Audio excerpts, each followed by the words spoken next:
ಆಮೇಲೆ ಒಂದು ಕೆಲಸ ಮಾಡು, ಆಡಿಷನ್ ಇರುತ್ತೆ ನಾಳೆ, ಅಂದರೆ ಸ್ಕ್ರೀನ್ ಟೆಸ್ಟ್ ಮಾಡ್ತೀವಿ ಅಂತ. ನಾನು ಓಕೆ ಆದರೆ ಆಯಿತು, ಇಲ್ಲಾಂದ್ರೆ ಅಂತ ಹೇಳ್ಬಿಟ್ಟು ನಾ ರೆಡಿ ಆಗಿಬಿಟ್ಟೆಲ್ಲ ನೆಕ್ಸ್ಟ್ ದಿನ ಹೋದೆ. ಅಲ್ಲಿ ಆಲ್ರೆಡಿ ಗೀತಾ ಶೂಟಿಂಗ್ ಆಗ್ತಾ ಇತ್ತು ಅದೇ ಸೆಟ್ಟಲ್ಲಿ, ಅಂದರೆ ನಂದು ಆಡಿಷನ್ ಮಾಡಿದ್ದು. ಅಲ್ಲಿ ಹೆಂಗಾಗ್ಬಿಡ್ತು ಅಂದರೆ ಆ ಸೌಂಡ್ಗೂ ನನಗೆ first of all dialogue delivery ಆಗ್ತಾ ಇಲ್ಲ, ಆ ಅವರ ಡಿಸ್ಟರ್ಬೆನ್ಸ್ಗೂ ಏನೇನೋ ಆಯಿತು. ಅದನ್ನೇ ಡಬ್ ಮಾಡಿಸಿದ್ರು, ಆಡಿಷನ್ನೇ ಡಬ್ ಮಾಡಿಸಿದ್ರು ನನ್ನ ಕೈಲಿ, ಆಯಿತಾ.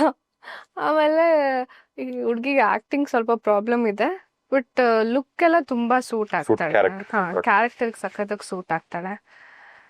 ಅಷ್ಟೊತ್ತಿಗೆ ನಾನು ಸರಿ ಸರ್ ಒಂದು ಕೆಲಸ ಮಾಡ್ತೀನಿ, ನಾನು ಬಟ್ಟೆ ತಗೊಂಡು ಬಂದಿರೋದು ಒಂದೇ ದಿನಕ್ಕೆ, ನಾನು ಊರಿಗೆ ಹೋಗ್ಬಿಟ್ಟು ವಾಪಸ್ ಬರ್ತೀನಿ ಅಂತ. ನಾನು ಬರಬೇಕಾ ಬೇಡವಾ ಅಂತ ಹೇಳಿ, ಬರಬೇಕು ಅಂದರೆ ನಾನು ಲಗೇಜ್ ತಗೊಂಡು ಬರ್ತೀನಿ ಅಂತ. ಹಾಂ ಹಾಂ, ನಾಳೆ ಒಂದು 2 ದಿನ ಟೈಮ್ ಕೊಡ್ತೀನಿ, 2 ದಿನದಲ್ಲಿ ನಿನ್ನ ಲಗೇಜ್ ಏನಿದೆ ಎಲ್ಲ ತಗೊಂಡು ಇಲ್ಲಿ ಬ್ಯಾಂಗ್ಳೂರ್ ಬಾ ಅಂತ.